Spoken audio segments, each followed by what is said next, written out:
but they don't have any money. They're poor people. This is Lindenau, Malechna, and this is the train station.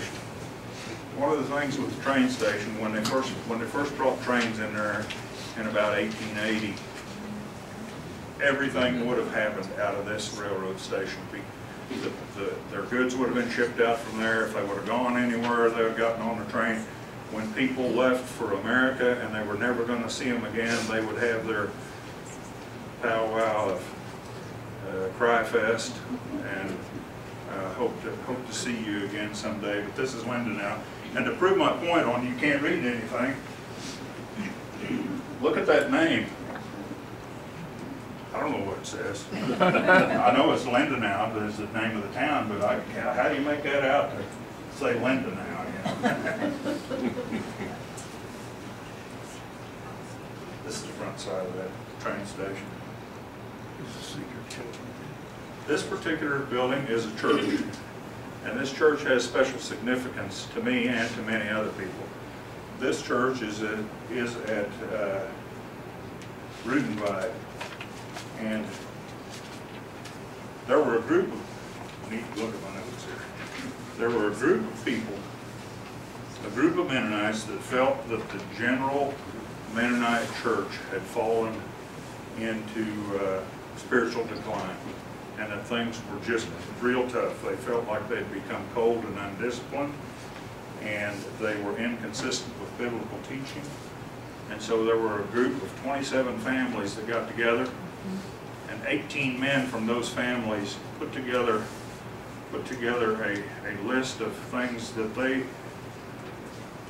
didn't like about the general Mennonite church, and they then separated themselves from the Mennonite church, and they started the Mennonite Brethren Church in this building right here.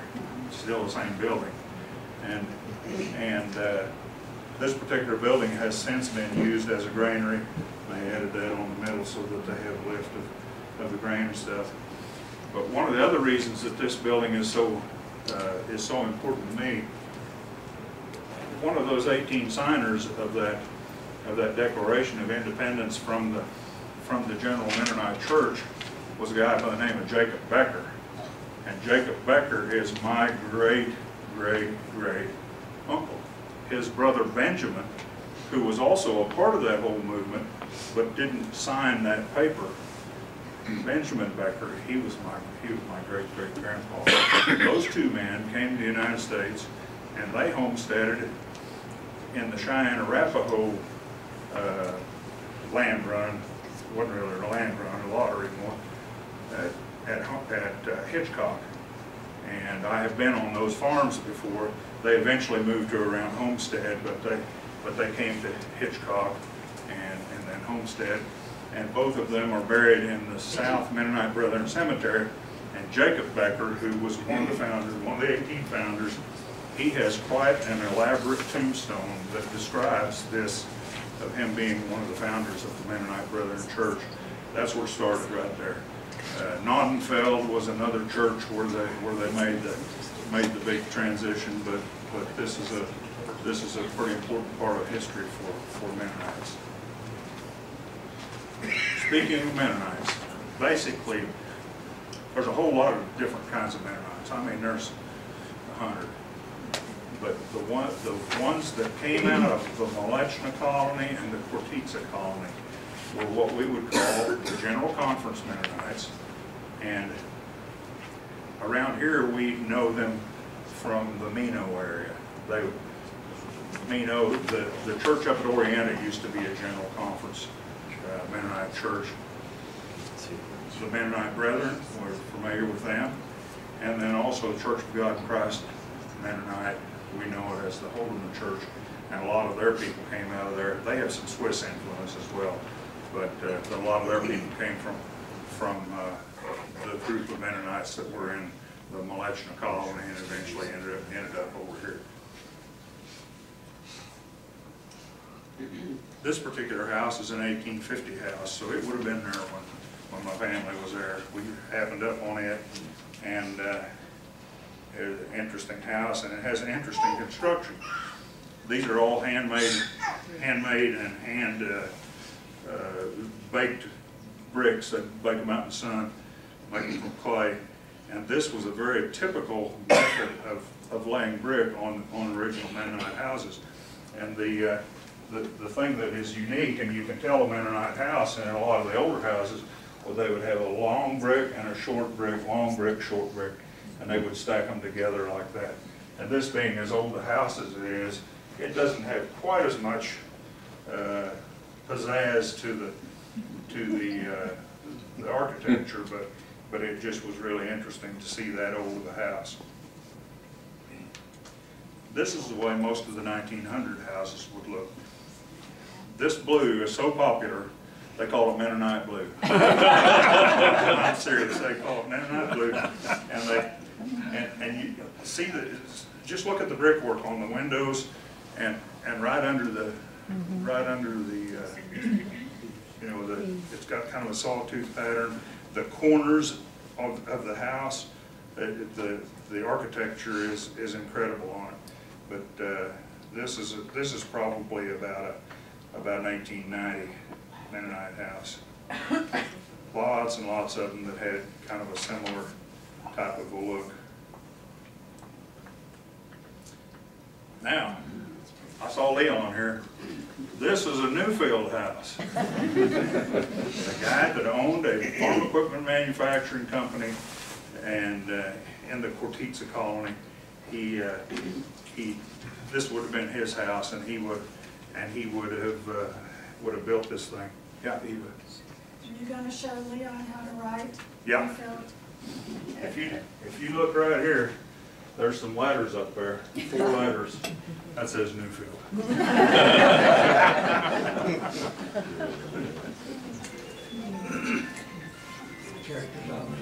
I'll show you the factory in a minute. This is an old school. Something that was very interesting about the Mennonites, they prized education. I mean, they were very serious about education. They wanted their people to be educated. They built primary schools. They built secondary schools. They really took made a lot of. My nose is running like everything. They put a lot of effort into having schools. And, this particular one would have been an elementary type school at one time. This one doesn't have, well, it has a little bit of Mennonite blue around the windows. There's a picture with several houses in a village. All the houses had some sort of a wall or a fence. Back in the old days, before they started building walls, they had a thriving silk industry among the Mennonites. They would raise silkworms, and silkworms eat mulberry leaves, and so they would plant a row of mulberry trees around their house, and then they would keep them trimmed down to where they would never get very big, but they'd always have a supply of mulberry leaves to feed their silkworms, so that they could have this silk and sell that, and that was a form of getting some cash. But every place has a fence around it. But when you get out in the countryside, there are no fences. If you put cows out, you send a shepherd or a herder with them during the day, and they walk around with them, make sure they don't go where they're not supposed to.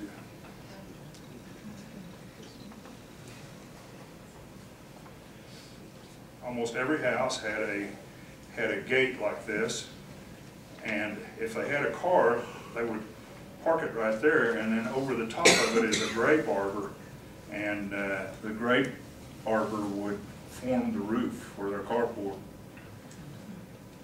Here you can see one that has more grapes growing. Their grapes were incredible. They had big old long strings of grapes like that, and there'd be roadside stands set up, and I always thought, man, I wish this bus would stop so I could get some of those grapes. They took a lot of pride in their property. This particular building was a school for deaf and mute people, and they cared for handicapped people. They did a lot. They had homes where people that were infirm could stay in different kinds of homes. This particular one specialized in deaf and mute people. A story about this: when the Nazis invaded into Russia, of course they didn't like people that were infirm, and they came along to this place. They found it. They rounded up all the people in it and all the teachers. 200 of them took them out in the field, shot them. And it was, you know, when you stand there and you look at that kind of stuff and you think of the hatred that people can have for each other, it's pretty touching. This is another old school. Got a little Mennonite blue still left on it. Here's the Newfield plow factory, as I recall. They built horse-drawn moldboard plows. There's just some more brickwork, some more architecture. The pictures that I have are from both the Cortitza and the Mleczna colony, and they're kind of mixed up. I really didn't make much distinction between the two. There'll be a couple of pictures in here that will apply only to the particular colony. Here's an 1896 house. Lots of the larger farmers would have a nice gate post and some kind of a fancy looking deal. And here's some old gate posts. These would have been from back in the 1850s. This photograph, when the first Mennonites came to the Cortitza colony, the first thing they came to, when they got to the place where they were going to stay, the first thing they came to was this oak tree. This oak tree is purported to be 700 years old. This was the place where they would gather and have their meetings. If they had an important item to discuss, they would gather there and do that. They held church under there. People that were moving in and needed a place to set up a campsite for night before they went on to establish their home, they would live under this oak tree, and it was just a huge oak tree. But that thing has been around so long, it doesn't look the same anymore. It just about had it, and they have done all kinds of things trying to tie it up to where it's so important to the Mennonite people that they've tried to preserve as much as they can. There's one branch that sticks out. You can see it. You can see it right here. It still has some green, and then surrounding this old oak tree, there are daughter trees all around it, and there have been a lot of oak acorns gathered off of this tree and planted in the United States. Tabor College has a couple of them, and there's another. Steve Cleaver's brother, Jonah, yeah. They planted one in honor of Jonah when he passed away, and but this is a very important place. This was one of the places that when you go, you're just expected that you're going to go to this place. What community is that in? It's in Cortitza. It's in Cortitza village of the Cortitza colony. And it's right behind the Russian Orthodox. Yeah, they were having a big Russian Orthodox church service in this building right next to it when they were there, and we stuck our head in while they were doing that. This is one of their secondary schools. This is where they train teachers. Now this particular house was a LEP, and we had a lady in our group. She was a LEP, and this was her Great uncle? Yeah, great uncle or something like that. But anyway, this guy owned a big factory, and this was quite the fancy house in its day. But it's been repurposed since then, and Eva called it the dollar store because they have it's a merchandiser, and this is what they sell out of there. Something that was fascinating to me. You see down here, there are some garden hoses there. If you buy a garden hose in Ukraine, you have to buy the ends of it separately. The screw-on part, you buy the hose, you buy the ends separate, put it together yourself, or you use the ones off your old hose. There's another picture of it. And then also in this old house was a restaurant, and this guy was selling breakfast in there, and he also had in the cooler back there, you can see he's got his bottles of vodka. There was vodka everywhere he went. This lady, I got a kick out of seeing her. She's a babushka. That's what they call the grandmas, a babushka. And she was standing there leaning on her hoe, and we all laughed. I bet she goes and tells her friend, "You remember back in 2018 when that big bus came driving by?" Because this was rural stuff right here. This is what their electrical system looks like.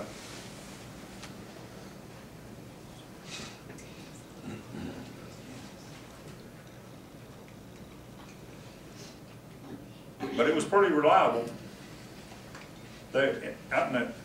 Out in the rural part, almost everything was electrified. There were some areas that weren't, but you had to draw your own water, and it was all outhouse stuff. This lady was herding turkeys and talking on a cell phone.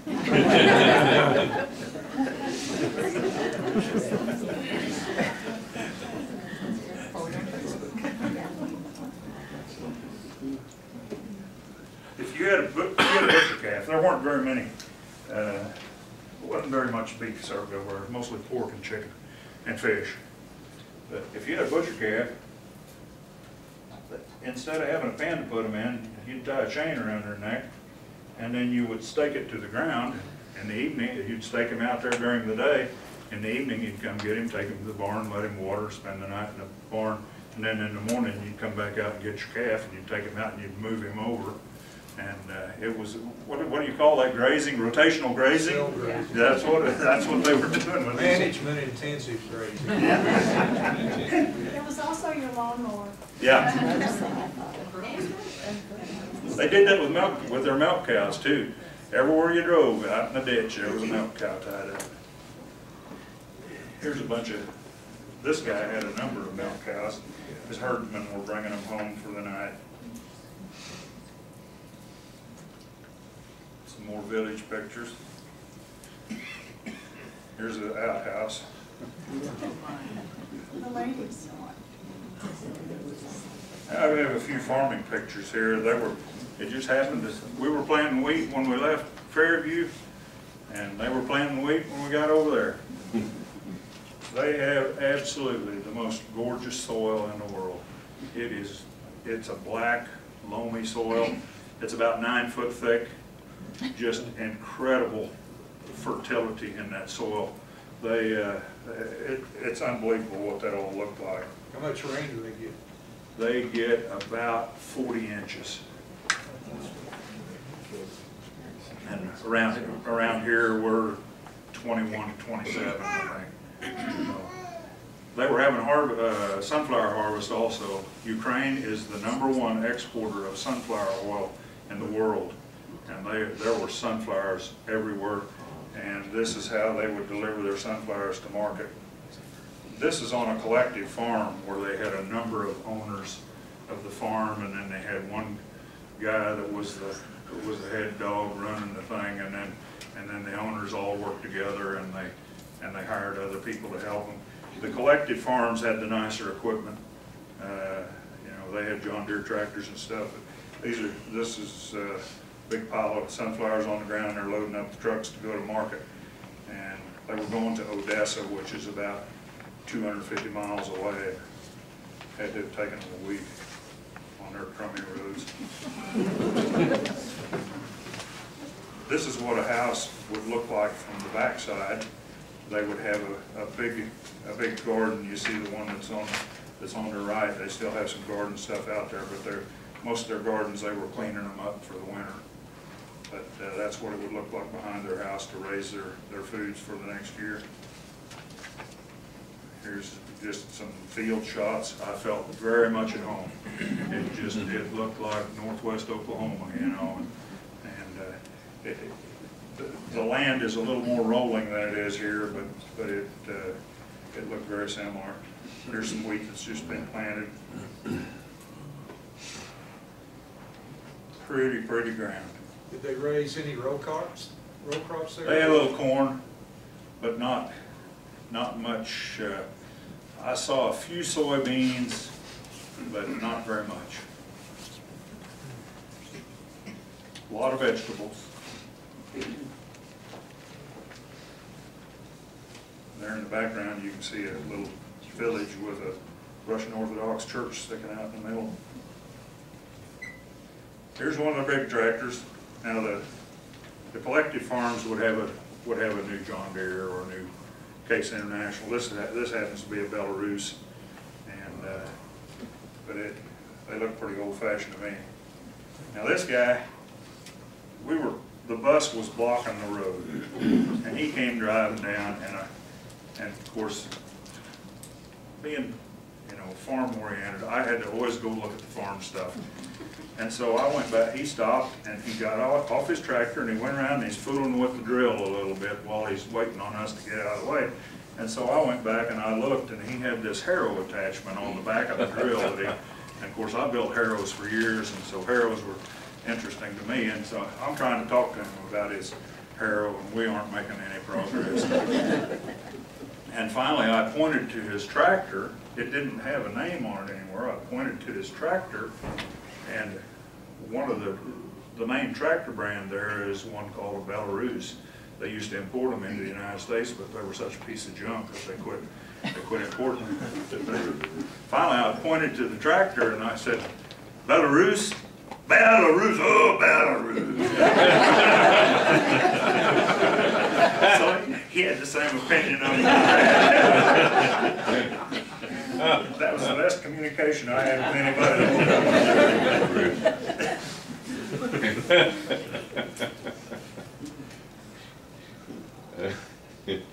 You can see it's a little bit rolling.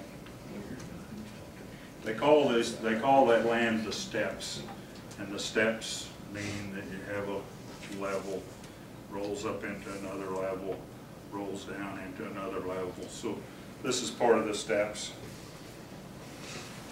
This particular truck is called a ZAZ.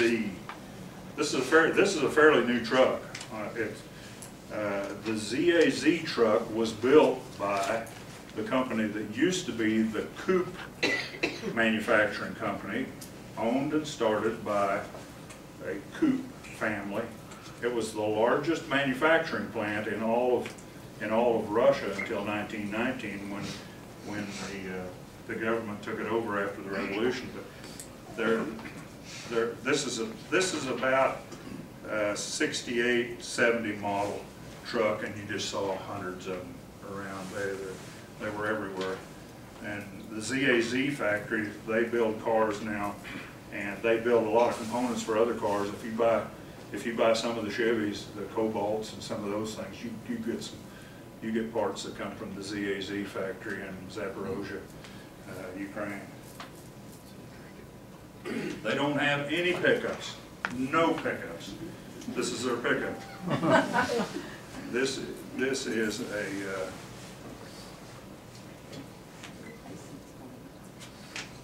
anyway, it's a Russian car, and you see they've got their little trailer, and they've got that all full, and then inside the car is full, and they even have a rack up on the top where they can haul some stuff up there. But that's what they would use for a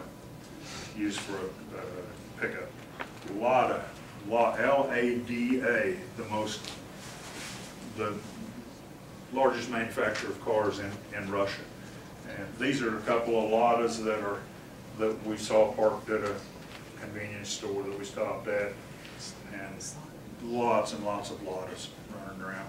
They make nicer, newer cars too, but those people in Russia, you saw a lot of newer cars, but in Ukraine you didn't see very many because they just don't have money.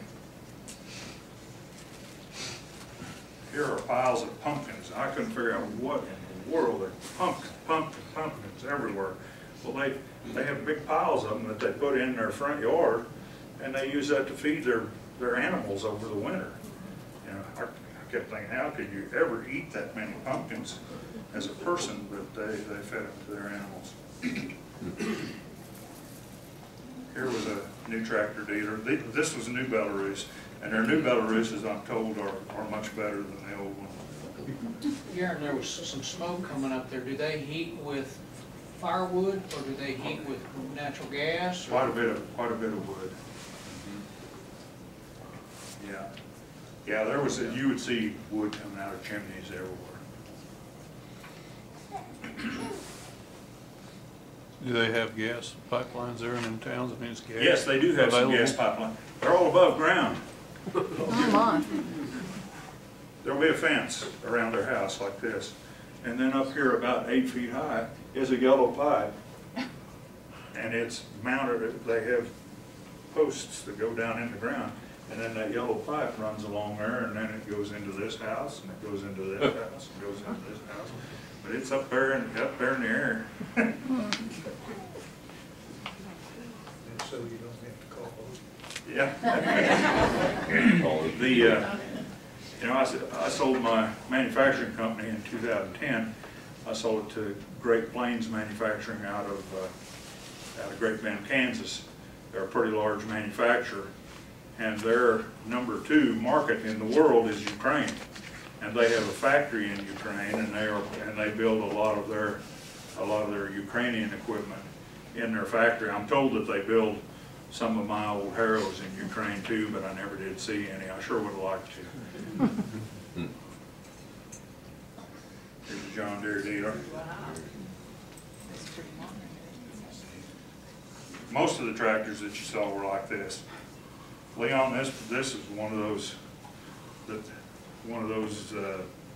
field cultivator looking things that has springs mounted on it, that the arms move up and down. Yeah, that's pretty old fashioned. Here's our bus.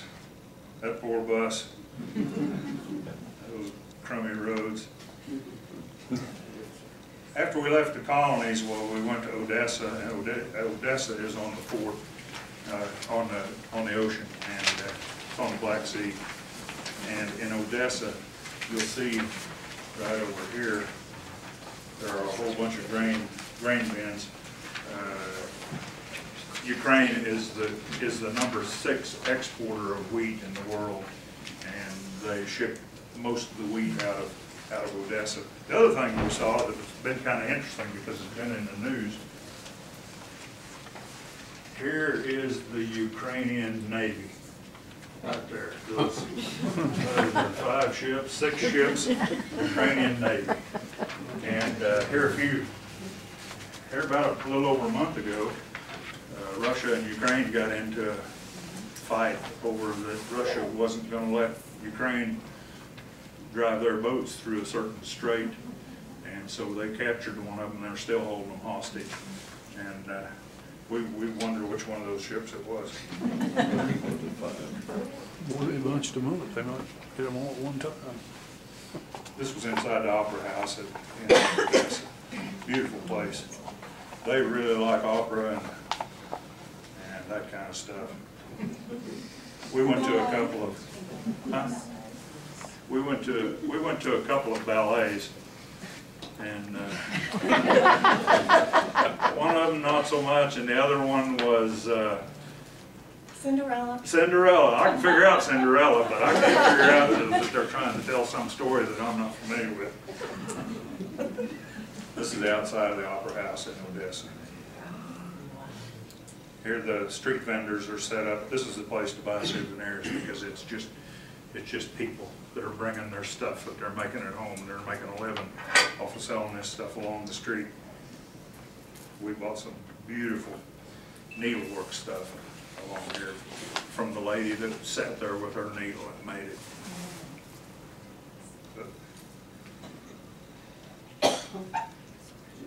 This was at the collective farm that we went to. This was kind of the appetizers that they fed us, and this is what our table looked like.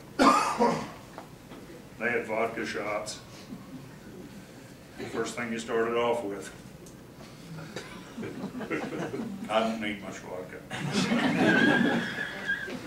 This is a very typical meal right here. You would have a lot of fresh fruits, a lot of cooked fruits, some kind of a meat. This was probably pork, but they're healthy eaters, man. I mean, they eat lots of vegetables and lots of fruits, and they were excellent. This is the only time on the whole trip where Eva got an iced tea with ice in it.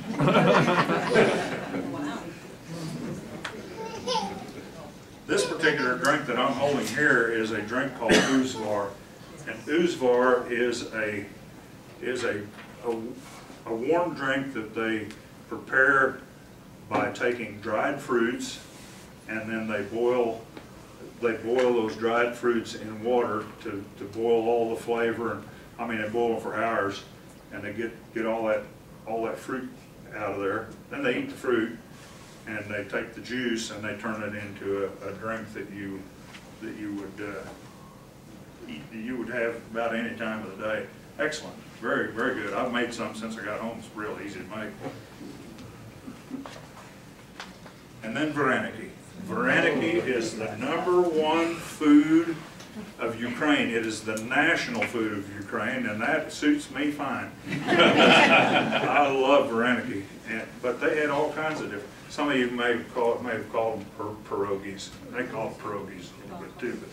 But one day we just took off on our own when we were in Odessa, and we wandered around and went and found a restaurant, and we just ate vareniki till we couldn't eat it. Yeah, even.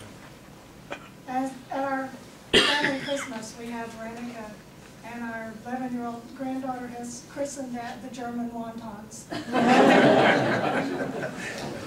This particular vareniki here is a cheese-filled vareniki, and they served it with marinara sauce. It was tasty. If you look at almost any culture, they have some sort of a pocket type meal. The Chinese. The Chinese wontons, the raviolis, you know, all of these different kinds of, but vareniki has always been my favorite food. This was a sausage and meat vareniki, pork I'm sure, with sour cream on it. And potatoes and mushrooms. Yeah, potatoes and mushrooms in it. And then this is the new one, cherry vareniki. I had never had it. I had always read about it. Had never had it, but it was awesome.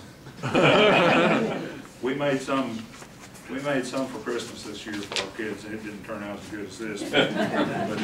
But still, it was really a neat dinner. And then this is the more traditional vareniki, similar to what we see here. The reason I show you this picture is because if you don't have dill in Ukraine, you can't cook. Everything has dill and more dill on it, and it was good, you know. But you see, there's dill and some parsley on top of this. And instead of making a sauce to go with their vareniki, they just put some sour cream on top. They use lots of sour cream over there. Here's some borscht. You had borscht with almost every meal. Every meal consisted of a soup, a salad, or a raw vegetable plate, and then they would bring you the meat with a vegetable, and then you'd have a little sweet afterwards. But every meal, everywhere you went, was 4 courses, and excellent. Was their borscht made from beets? We had some beet borscht, but you couldn't tell that it was beets. Huh? Only once we had. Yeah, only once. The rest of all different borscht Yep. soup. Okay. The way that they make their beet borscht, Bill, is they just shred some beets and put it into something like this. This guy, I just love looking at this picture. The Ukrainian people are happy people, and he was happy. He was happy to be serving us. And this is what he was serving us, a couple of carp. But it was wonderful. they took this carp and they steamed it so long that it turned all of the bones into mush. I mean, it was just like you were just eating pieces of fish. You didn't notice that there were bones in them. Then that pink stuff in the middle, that's horseradish mixed together with a beet, some beet juice or something. And just look at what a pretty plate that is. Russian pancakes, you can get those for breakfast almost every day. And my grandkids, we have learned to make Russian pancakes and they love them. Here's some of our friends at a dinner one night, and this was just the appetizer. Some really pretty food. Here's the pay toilet. When you go to Europe, I don't care what part of Europe you're in, you better have 50 cents or 50 euros or 50, half a euro or whatever, because you're going to have to pay some money to go to the bathroom.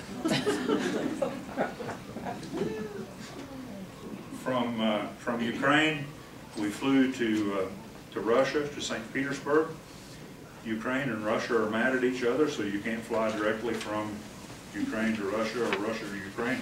So you have to go to Belarus, change planes, and go to Belarus has figured that out.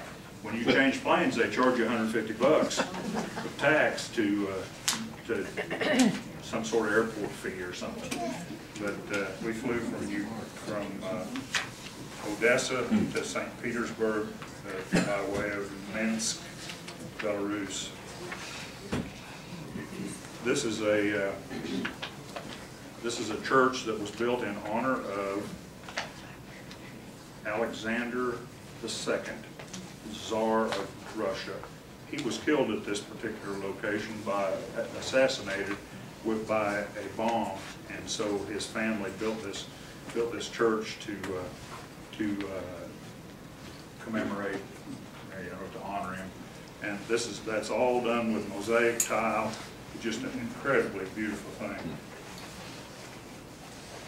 This is the Hermitage. Hermitage is the National Museum of Russia, and in that building are treasures beyond belief.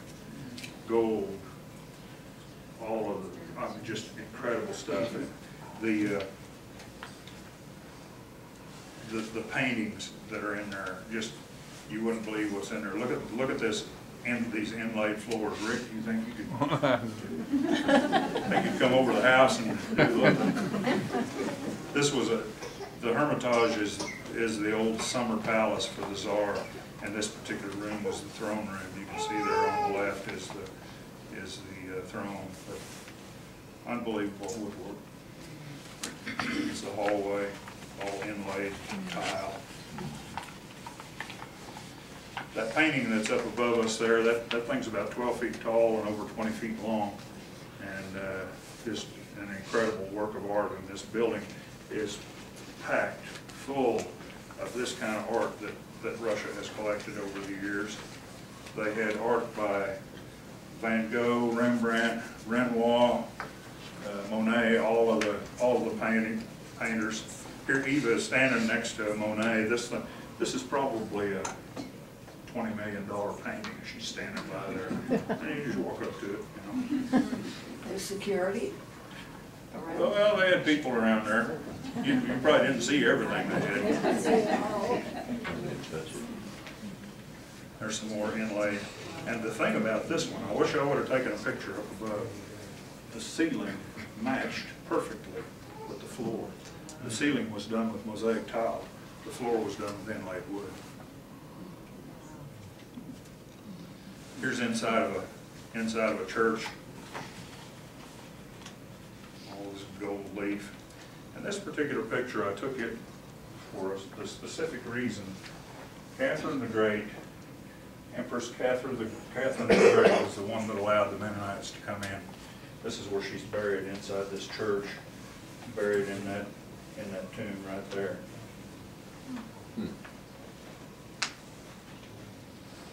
Where was that located? That was in the, It's in St. Petersburg. it was St. Petersburg somewhere. That's as good as we can get. Yeah. This is Peter the Great's winter palace. He even had his own church. And the fountains were incredible. No pumps on these fountains. It was all gravity fed and all gold covered. Okay, go back just 1 minute. The what? The right-hand wing of that building is a cloth facade that over there, if they are working on something or doing some construction, you do not see it.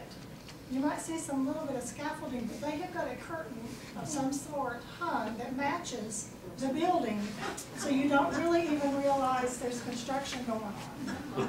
We were there a week before we actually figured that out. Yeah, we're like, oh my goodness. It's a secret.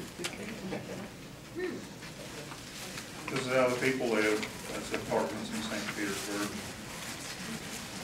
This particular picture here is pretty heartrending when you know what it is. St. Petersburg was also known as Leningrad during World War II, and up until just a few years ago, the Nazis put a siege on Leningrad, and to keep anybody from getting in, getting out, they didn't allow any food in, anything. And in 4 years, there were 500,000 people who starved to death in Leningrad. 500,000 Russians who starved to death because of this Nazi siege. This is where they're buried, and each one of these is a pit where they would have buried people. And these things go on for blocks. 500,000 people. Every morning they would send a truck around, or a cart, horse cart around, and they would go down the street and they would load up the dead people in the cart, bring them here, dump them in a hole, and cover them up. And Putin's brother is buried in this area. It's unbelievable what people can do to each other. The markers that line that are years, and that's the year that they died.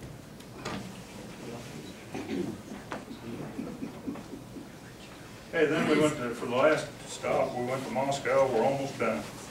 This was the bullet train, 200 mile an hour from St. Petersburg to Moscow. And when we were in China, we went 250. I thought the Russians were kind of slow.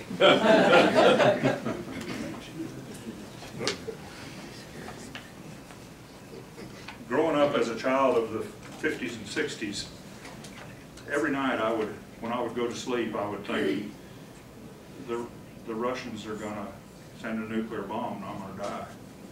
We would practice during the day, getting under your desk and hiding from the atomic blast that was bound to come. And I just knew that I would never become an adult because I was going to die, because Khrushchev said we're going to get them, we're going to kill them. And to walk into the Kremlin was pretty just a lot of emotion with that. This is the changing of the guard at the Kremlin, at the entrance to the Kremlin. And here I got a little video of this one. I just love this.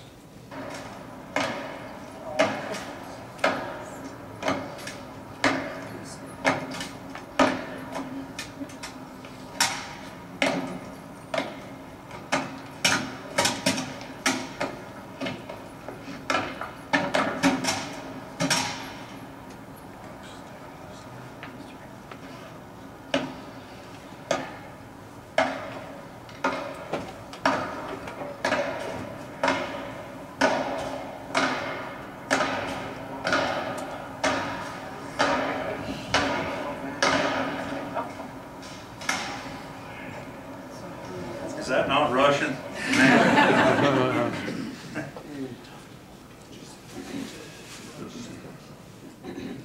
There's some cadets that have been out to practice.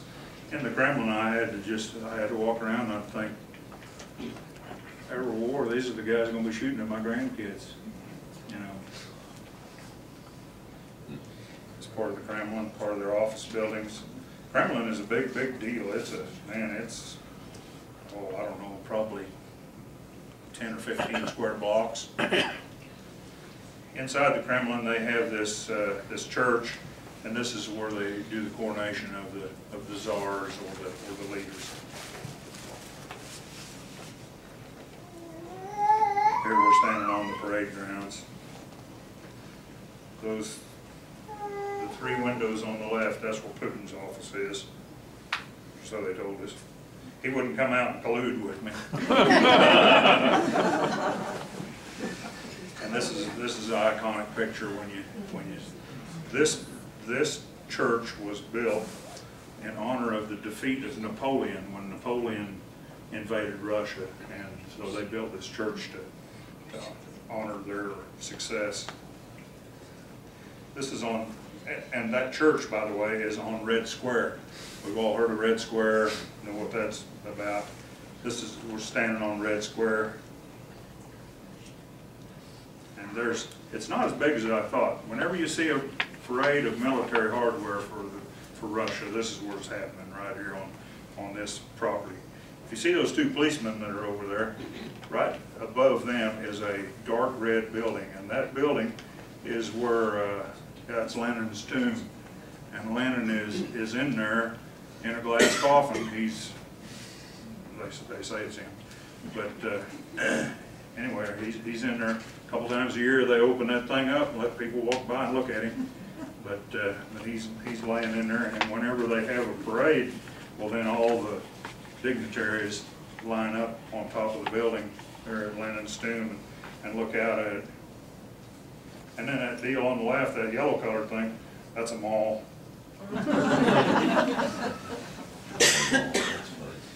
One of the things the Russian and Ukrainians love is color. They just, man, I mean, they love color. This is in that mall. This was just a fruit display that they had in there where you could buy your fruit. And then they were having kind of an Oktoberfest, and it was very pretty. This was down in the subway. In the subway, it's like an art museum. Clean, safe, you know, it was unbelievable. And they had all of these different mosaics to show Russian life. Something interesting with Moscow, well, with all the cities we were in, other than when we were in the rural areas, their welfare system over there, whether it be Ukraine or Russia, consists of, if you don't have a job, the Russian government will give you a job. They'll give you a broom and a dustpan and a plastic bag, and this is your half a block. This is your half a block. That bathroom over there is yours, and everything is spotlessly clean. When we got back to the United States and I walked in the bathroom, Houston, Texas, I thought this is the dirtiest place I've been for 3 weeks. You know, but that's the way they keep things. Moscow was a very modern and clean place. And this is also in the subway. The subways had themes. One of them had the mosaics, one of them had the Stained glass, another one had something else, and they all depicted that hard work makes your life better. The theme of Conway. The guy standing up here was our tour guide. His name is Len Friesen. And Len is a professor of Russian up at a small university in Canada. He has lived in Ukraine and Russia for a number of years, knows his way around. He's been taking people on this tour for a long time, knows the language well. If you go to a place like this, if you don't have somebody that knows the language, you're in trouble, because there's just no way to figure your way out.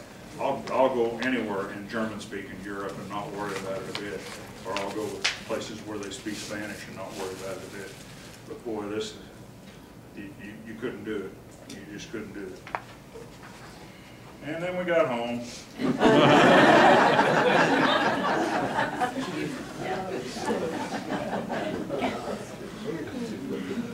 Be happy to answer any questions or try to put in keep it too long. How far,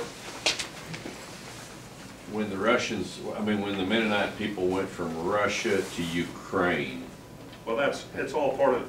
But how many miles? Oh, When they went Like from- from Amsterdam to Russia Yeah. to start with, and then approximately, Well, from Prussia, I don't know from. or Prussia, yeah. From Prussia, it was probably about 400 or 500 miles. And a lot of that was just That's a- walking or ox That's a cart. pretty big deal. Yeah. I mean, back then. Yeah, it was, Yeah. it was. And the country of Russia helped finance that. They said, if you'll come over, well, we'll give you some money. They didn't give them as much money as they told them they would, but they helped finance it. Something terribly interesting that I have found in my research, when they came from, especially the ones that came later, when they came from Ukraine, Russia to the United States, there were people that were already here, there were Mennonites already here in the United States that were gathering up money so that they could charter a ship for them. They didn't have very good accommodations, but they had their way paid. And that's the original MCC was formed to help these Russians get to the United States. And, What about cemeteries? Did you see any cemeteries there with anything that, we saw a few, but they have destroyed most of that. They want to wipe that bit of history off the map. Our guide that was there, she was a Ukrainian. She was married to a guy from California and lived in the United States quite a bit, but she grew up Ukrainian. And she said that as a child, she never knew about the Mennonites. It was only when she became an adult and she was looking for a career and she wanted to become a tour guide, and she started learning about the Mennonites, and she's taken lots and lots of people on the tour. We went to one cemetery that we were able to look around in. You didn't recognize any of the names. In Prussia, there's a lot of them, or in Poland, there's a lot of them, because they didn't tear all that down. Yeah, Bill. You remarked earlier when you were beginning about Volga Deutsch, About what, I'm sorry? about Volga. Yes, Like, are Volga Deutsch, are they Mennonite people too or not? most of them were Catholic. Okay. Yeah. Well, I'll tell you, you want to read an interesting book. Is it on the list? Mary Lee Steckline has